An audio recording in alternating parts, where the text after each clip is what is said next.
If you want to turn off JavaScript in Microsoft Edge, you're in the right place. In this quick tutorial, I'll walk you through the exact steps to disable JavaScript in Edge so you can control how websites behave in your browser. This is useful if you're troubleshooting a website, improving privacy, or simply testing how a page loads without scripts running in the background.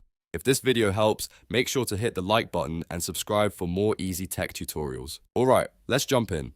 First, open Microsoft Edge on your computer. In the top right corner, click the three-dot menu to open Edge Settings. From the menu, select Settings. Once the Settings page opens, look at the left-hand panel and click Privacy, Search, and Services. This section contains several browser privacy and security options, so if you don't see it right away, just take a moment to scan the list carefully. After that, scroll down until you find Site Permissions and click it. Site Permissions controls what websites are allowed to access in Edge, including things like location, camera, notifications, and JavaScript. Now on the next page, go to All Permissions. This will show the full list of permission categories available in the browser.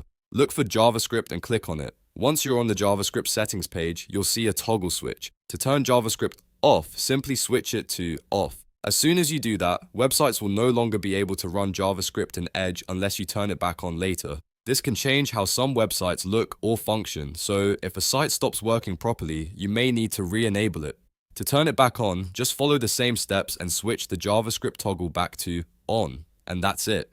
You've now learned how to turn off JavaScript in Microsoft Edge. If this video was helpful, please hit like, subscribe, and turn on notifications so you don't miss more simple browser tips and tutorials.